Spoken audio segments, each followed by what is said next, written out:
Hello, this is Catherine, as I know I need to stop talking. Hello, my loves, how are we? How are we doing? It's like day 20 million of the pandemic, isn't it? I hope everybody's hanging in there. I've had a brilliant day. I've had a really brilliant day. I hope that doesn't sound smug or gloating. I mean, there's been lots of fucking shit days as well, right? But today was a really good day. It feels like it's been action-packed. Is there anybody else out there who is genuinely going, I don't know how I will fit in my real life once we go back to normal? To think there were days when I used to leave my house more than once. The excitement, the thrills, I'm going to need a little lie down to be able to cope with it. But yeah, it's been non-stop. It's all been happening today. So we started with a lunchtime trip to the McDonald's drive-through. Now, I will be the first to put my hand up here and say I am completely a food snob. And we do not typically frequent McDonald's for a large amount, not least because I can just think of nicer places to go. No disrespect to McDonald's. I think you've grown with the times and you've come a long way since I was explaining to Beth when I was like, did anybody else when they were like a little kid? McDonald's parties in the 1980s were like a big thing where you'd go and you'd sit on a plastic mushroom and some guy with a very weird wig would come and bring you burgers. That sounds weird, doesn't it? But that's what we did in the 80s. So yeah, I was explaining to Beth how you used to do that, and she was like, why did you not just go to somewhere like Flip Out? And I was like, okay, Flip Out didn't exist, and blew her mind. But McDonald's, as I say, I can just think of nicer places to go, but of course when it comes to lockdown there are no nicer places to go. Nobody's going anywhere. So Beth had been coveting a McDonald's for some time, so eventually I capitulated and said yes, we would go to the drive-through. I'm not going to lie, a big chunk of the reason I said yes, let's go to the drive-thru was because I was so fucking excited about the idea of leaving the house. I mean, I'm not joking. I dressed up for the trip to the drive-thru like I was going on a night out. I was like, I'm going to curl my hair, do my makeup. That's not what you're doing. I'm like, we're going out, darling. She's like, to the drive-thru. Anyway, got there, and I don't have, oh my God, literally my kitchen appliances in the background. What even is that? I think that's my tumble dryer. You're not even meant to be on. Why are you making that noise? Fuck's sake. Proper podcasters would not have to deal with rogue kitchen appliances in the background, although the dishwasher is still going strong. That is the good news. Anyway, where was I? Back to the point, away from the tumble dryer. So we turned up, but the sad thing about going to the McDonald's drive-thru, it's terribly efficient. They're terribly good at what they do. And so I was kind of like thinking that maybe it would be like, you know, when you go and, I don't know, queue at the supermarket just before Christmas, and there's queues and you're there for hours and you come back and you're like, yeah, it's like a day trip. No, McDonald's is terribly, terribly efficient. Even the man taking my orders, and as you will know from listening to this podcast, I speak incredibly quickly. Believe it or not, me speaking on this podcast, this is me turning down my speed. I know, that's how fast I speak. This is me making an effort. I placed the order to the man behind the hidden screen, and he was just terribly good and he was terribly efficient, and all the little things that we ordered came up magically on a screen in front of us. You can tell I don't get out much, can't you? It was very, very exciting. And then you drive around. I can't believe I'm telling you how a drive-through works. Clearly you know how a drive-through works because all of you are not weirdos and you do go to drive-throughs. Anyway, if you have never been to a drive-thru, you drive through it. The clue is in the name. Fucking hell, it's been a long week. It's been a long week. Look what half term's done to me. It's broken me. You drive through and then you pay, and then you go to a little window and they give you your food, and that's a drive-thru. And all of you knew this, but now I've just explained for about 30 seconds what a drive-thru is. Good. I bet you're glad that you tuned in this week, aren't you? But we had our food from McDonald's. I say we. I didn't have my food from McDonald's. I bought the children their food from McDonald's and then brought home, and then yes, I did that thing, and I still remember to this day. It's one of the things that I think my blog readers have been most appalled by over the years was when one of them had asked for McDonald's for their birthday. I can't remember who, and so I got it, and I put it out on my china plates. I put it out, and then I put salad on the side.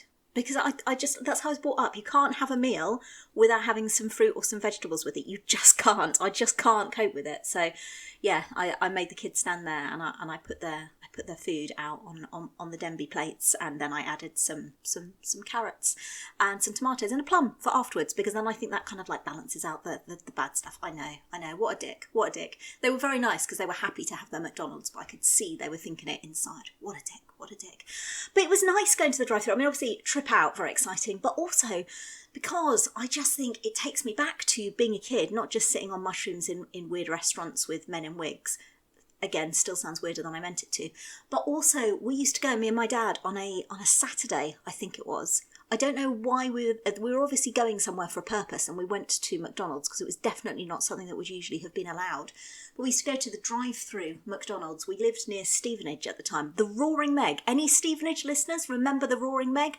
What a name for a retail park. I have so many questions. I could probably Google why it's called the Roaring Meg, but I prefer it to just be one of life's little mysteries. Anyway, we used to go to the drive-through McDonald's in the Roaring Meg. And we'd always order the same. We'd get chicken nuggets and chips and barbecue sauce. And we both remember the day when both me and my dad are slightly inept when it comes to coordination. And long story short, the entire interior of his car ended up covered in barbecue sauce. Spoiler alert, barbecue sauce. Not so easy to get out of car upholstery as you might think. I know, right? So there's a little lesson for all of us. But yeah, happy memories. And then we did McDonald's, and then, I've had such a joy. So yesterday evening and this morning, so a friend of mine, probably my oldest friend, I think, because we've known each other for forever. So my godmother's daughter, Josie, her first book came out this week. It's called A Still Life. It's out in all formats. And oh my goodness, it's just heartbreakingly beautiful. It really is. So, as I say, I've known Josie all my life.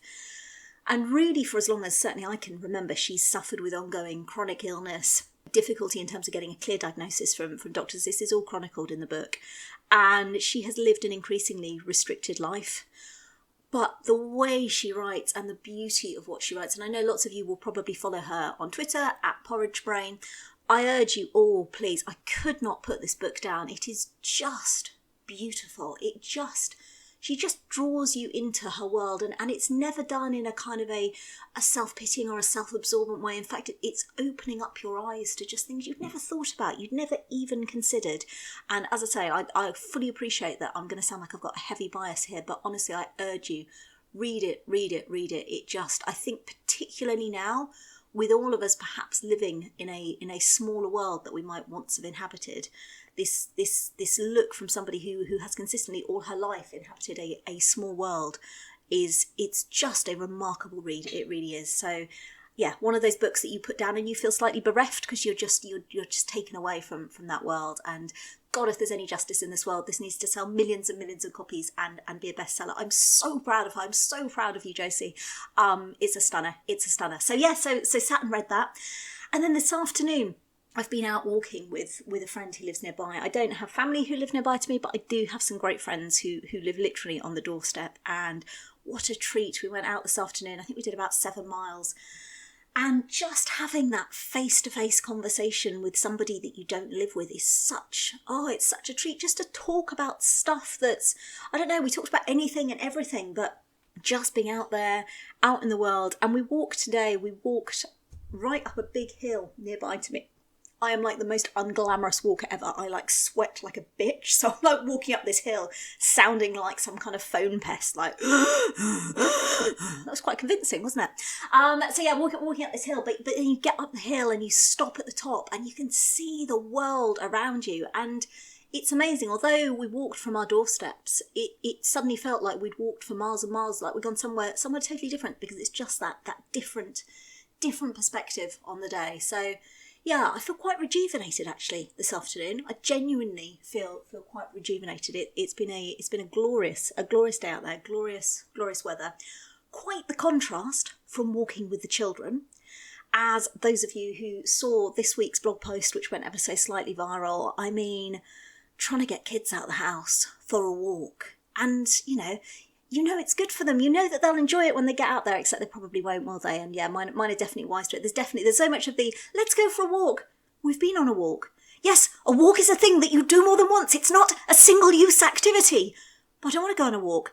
It'll be fun. No, it won't. And what can you answer to that? What can you answer? So yeah, the joy today of going on a walk with someone who didn't bitch and moan, who didn't ask if we were nearly there, who didn't tell me that they needed a wee or a poo. Thank you, Robin, for being a great walking companion in contrast to my two recalcitrant small children who, to be fair, when you're used to playing football 7 or 8 times a week, hanging out with your mates, going on a walk with your mum, it's not a lot of fun, is it? I do have empathy, but fucking hell, if I hear one more person ask me, are we nearly there yet? I am not going to be accountable for my actions. I'm not going to lie though, it was quite nice to have a chilled out day, because it's been quite the fucking week. I mean, fucking cats. Fucking cats. So, as I think most of you know, I have 3 cats. Sandwich, my oldest cat, is such a good girl. Such a good girl. She is 14 now, never causes us any bother, never causes any hassle, and for a long time she was the only cat that we had. And then about a year and a half ago, we decided that we had the time and the capacity to take on a couple more. So Sandwich was a rescue cat, so we have always had rescue animals. So we decided that we would home 2 rescue kittens. Me and Mr. I know I need to stop talking. We've had cats for years. We were like, oh, honestly, it's going to be a breeze. 2 kittens. How much chaos can they cause? The answer, it turns out, is fucking shitloads. And in contrast to Sandwich, ASAP and Brexit are rescue kittens who are now coming up to 2 years old. I mean, they are fucking chaos. Despite her name, Brexit less so actually, she is definitely the calmer, more sanguine one of the 2. But ASAP, fucking hell. I'm pretty certain they both have Bengal in them. They're Moggies, but I'm pretty certain they've both got Bengal in them. As anyone who's ever had a Bengal will know, they are about as fucking temperamental as they come. And so it has certainly been with ASAP. So this week it's been half term, so I took the week off work, hoping for some nice, relaxing, chilled out time at home. Wednesday, came downstairs and Beth, who'd been in to feed the cat, said ASAP's being really quiet. Now, as anybody who's ever had a cat like ASAP will know, if that cat goes quiet, something is seriously wrong. So went to have a look at her. She seemed all right, but she was very off her food. Again, also vanishingly unlikely in a cat like ASAP. So left her to her own devices. Again, I've been around cats for a long time. She didn't seem unduly in distress. I thought, well, maybe she's had a bump. Maybe she's, had an altercation with another cat. Let's let her rest off and see how she goes. So the day went on, I popped out for a little bit, I came back and she still wasn't interested in eating anything, including like freshly cooked chicken. This is when you know they're really poorly. Sometimes cats will put it on for attention. They're not eating freshly cooked chicken or even heated up tuna, which someone had recommended to me. Dear God, the house smelled bad. You're like, okay, she's clearly genuinely quite poorly. So I went over to give her a stroke, and at this point she started properly full-on growling at me. Now, she does growl when she's fucked off with you, which is, with ASAP, it's like every second day. But this was something else. This is the kind of growl that cats do when they're clearly in pain. Something was clearly very wrong. Anyway, so I phoned our brilliant vets, and they said, bring her straight in. So I did, and as anybody who's been to the vets during the pandemic will know, it's really strange. It's not like pre-pandemic you'd go in with the animal and you'd be there when they got examined. Obviously, you can't do that now quite rightly, so you hand over the animal outside. I always do my little warning as I hand over ASAP, which is she's part Bengal. The vet nods like, oh yeah, we've seen a few of those before. So I took her in, brought her back out sort of 10 minutes later and said, can't find anything obviously wrong. She's got a bit of a temperature. We've given her an injection, an anti-inflammatory, a painkiller. That should sort it out. 24 hours later, she should be back to herself. So I brought her back home, still not eating, drinking a bit of water, still quite poorly, but kind of thinking, okay, well, she's a cat, they'll bounce back, she's had this injection. Yeah, so next morning I got up and she basically looked like she was about to die, and you're like, fuck, this is not good at all. So phoned the vets back, and she couldn't go to our local vets because they thought they'd have to keep her in overnight. They thought that she would need to go to the one slightly further away so she could stay over. So fine, got ready to do that. Obviously then had to let the kids know, and I'm a great believer in you should be honest with your children at all times, particularly, death is sadly a part of life, and looking at ASAP right now, she's got like third eyelids coming up over her eyes. Anybody with cats will know this is bad news. I'm thinking, fuck, I'm not sure she's going to make it through. I let Beth know. Beth goes into kind of like mourning style central, like sobbing, wailing, beating her chest. I love her so much. I mean, it was very heartwarming and very sweet, and we talked about the various possibilities, and we explained that ASAP is, she's still here, but she's very, very poorly. So I got ASAP into her cat carrier. Again, always tell when a cat's really ill when they make no protest at going into the cat carrier. Got her into the car, and she just lay there and looked for all the world like she was about to die. Got to the vets and arrived to a load of flurry of text messages on my phone from Beth going, tell ASAP I love her so much. I was like, yeah, no, I will do. And the same vet as yesterday came out and saw me and said, oh dear, it's not worked. I said, no, I said, I genuinely think she's worse. She's doing that thing that cats do and they go off into the most inaccessible corner possible and look like they're going to die. And he said, well, we're going to keep her in, we're going to run some more tests. Don't know what it could be, we'll just have to let you know. So left her there, went back home to the children, spent the evening with Beth planning her funeral at Beth's insistence. That was nice. And awaited a phone call from the vets. And he phoned me that evening. He said, look, she's still poorly. We've got her on a drip. We don't know what's wrong. I'll phone you first thing tomorrow morning and we'll see how she is. Fine. Okay. So I go to bed. Next morning, wake up early, and 8:30, as soon as the surgery's open, the vet phones me, and I'm literally sitting there, braced myself, prepared for the worst. Like I say, I've had cats all my life. I know the difference between a cat putting it on and a cat who is really, really not well at all. So I answer the phone to the vet. Hi, it's such and such, and the vets. Yeah, ASAP's absolutely fine. She's eating, drinking, playing. She looks absolutely fine. There's literally nothing wrong with her. We don't know what it is. We've given her a course of antibiotics, but we have no idea. And I'm like, okay, so I get in the car, go and drive to the vets, go and pick her up. He comes out with ASAP and her cat carrier. He's like, here you go, we've got no idea. The tests have come back inconclusive, but as you can see, she's fine. And so she's gone from like this animal on her last legs curled up at the back of the cat carrier to, I put her on the passenger seat to strapped her in to drive home. And the entire way home, she's got her paw through one of the gaps in the cat carrier. And she's like tapping me repeatedly on the arm, like, get me home, I'm done with this, get me home. Get her home, and obviously I prepared the kids, I sort of said, I'll have to see how she is. Get her home, Beth comes running to the door, opens the cat carrier, ASAP runs out of the cat carrier, runs straight over to a massive plate of food, wolfs the food down and looks up at us as if to say, don't know what the problem is, guys, to be honest. I mean, fucking hell. So in 24 hours, she's gone from a cat that literally looked like she was in her last hours to a cat who as of this evening looks like there's been nothing wrong with her ever, healthier than it's ever even possible to be. So yeah, a few more grey hairs, substantially fewer pound coins in my bank account this morning. It's a fucking good job. We love them, isn't it? It really is. Fucking hell.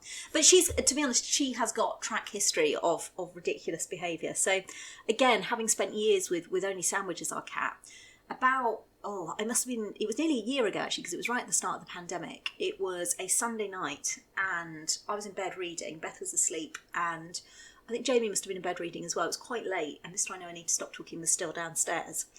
And I heard Jamie get up and I heard a bit of a kerfuffle from downstairs, and I didn't think of anything until Jamie came up and said, Dad wants you to come and have a look at the cat. So I went downstairs and ASAP's in the kitchen again. It's ASAP. It's always ASAP. It's always ASAP. ASAP's in the kitchen wolfing down some tuna that they've put down for her. And I said, what's the matter? So the story as Jamie tells it is he was lying in bed and ASAP jumped through his bedroom window. Now, to give you some context for how impressive this feat was, Jamie's bedroom window doesn't have like a flat roof underneath it or a conveniently placed fence or anything like that. For ASAP to jump through Jamie's bedroom window, she would have to scale up to the top of the conservatory. She'd have to jump from the conservatory to the tiny ledge of the bathroom window, which is in between, like in the middle of the house, and then jump from that window ledge to Jamie's windowsill, which is a good, I don't know, I'm not good with distances. It's some distance away. I wouldn't try and fucking jump it, put it that way. And then jump through his window. So she's decided that would be a good thing to do on a Sunday night. Okay, whatever. So she gets into bed with Jamie and she's dead affectionate because she always is when she knows she's done something naughty. So she's sat there on his chest purring away. And then he gets up to go and get a drink from the bathroom and he goes into the bathroom and he described it to me as like, oh, I walked into the bathroom, Mum, and I looked in the mirror and I was covered in blood. And I was like, oh gosh, that's dramatic. So he does the obvious thing, which is look around to see has he cut himself or hurt himself. No, he's fine. So he realises it must have come from the cat. So he goes downstairs and she's clearly bleeding quite profusely from her back leg, but seems entirely unbothered, as I say, wolfing down tuna without a care in the world. So I went down to have a look at her and it was, I couldn't get near to her. The bleeding had kind of stopped, so she wasn't in any immediate danger. So I said, right, we'll lock her in this room tonight so she can't get outside, and tomorrow morning I'll phone the vet. Well, the next morning came and I had a closer look at her injury when she let me, and Jesus, I don't know what she'd done. I don't wish to make this unduly traumatic for my more sensitive listeners, so I'll just say it had gone deep. I could see a lot of stuff that I definitely did not want to see in terms of how far it had gone into her leg. So phoned the vet, took her in, and long story short, they stapled her back together and said, yeah, we think she'd impaled herself. Now, I don't know about you, if I have impaled myself, or indeed if I've had any injury whatsoever, my first thought is, I'm going to have a little lie down and a rest. My first thought is categorically not. I'm going to scale the first floor and jump in through the first floor bedroom window, having leapt from one windowsill to another with blood pouring out of my leg. But I guess that's why I'm not a cat, eh? So yeah, she does have track form, alongside being a prolific hunter. Both her and her sister are prolific hunters, and they've caught various things over the years. Again, I think Sandwich is always a little bit mystified by this because she's never been one for catching stuff. They're a real fan of bringing stuff in and decapitating it. So Jamie, who's usually on clear up duty because the cats are one of his chores, he's very stoic. We'll be like, Jamie, there's a corpse, and he'll go and he'll be like, oh, why have you taken its head off? Why have you left me its head? What's wrong with you? And I think, yeah, fair and valid question. But my absolute favourite, which I think I've told before, was the day that we'd been out for a walk and we'd come back in and Joey being like, oh, I'm desperate for the toilet. And he ran upstairs to the toilet and then he went, Mum, can you come here? And I was like, is everything all right? Thinking it was something to do with the toilet. Was there a problem? I don't know. He said, you could come here. You've got to see this. You've got to see this. So I go upstairs and I look down into the toilet and I genuinely think somebody is having a fucking laugh, because in my toilet, floating there, very dead, is a mouse. In my toilet, floating there, looking back up at me. What the actual fuck? So one of the cats has caught a mouse, killed it. God, what shall I do with this? What would really, really go the extra mile to show my owners just how much I care? Shall I gift wrap it? No, I won't gift wrap it. I'll drop it into the toilet for them to find there. What the actual fuck?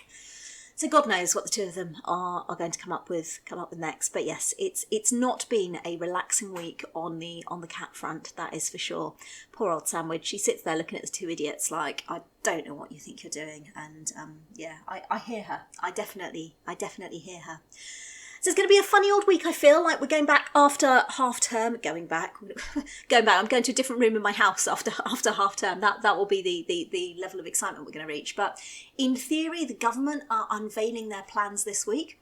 That in itself will come as a surprise, given I find it hard to believe there have been any plans in the handling of this pandemic so far. But maybe I'm being unkind, and this is not intended to be an overly political podcast. So who knows? Maybe they'll come up with a really good plan, and it's all going to be great and brilliant. And I have to say, fair play to everybody working on the front line in the NHS, but particularly everybody working on the vaccination programme. Fucking hell, you guys are legends. My parents both had their first vaccine this week, and when you know there's still a long way to go in the battling of this pandemic, hearing about actual people that you know actually having their vaccines, I mean, God love the scientists. I hope at the end of this there is some kind of brilliant medal for all the brilliant people who've done such amazing, wonderful, tremendous things. And I also hope that the people who did not do such tremendous things, hashtag Dominic Cummings, are brought to reckoning. Although I doubt that will ever happen, but a girl can dream, eh? A girl can dream. So yeah, we'll get an indication on what the plans are this week. Jamie is hoping that schools never open ever again, and he's never ever forced to get dressed in order to do a lesson ever again. It is going to come as something of a shock to him, I think, when he has to turn up for morning registration wearing something other than just his underpants.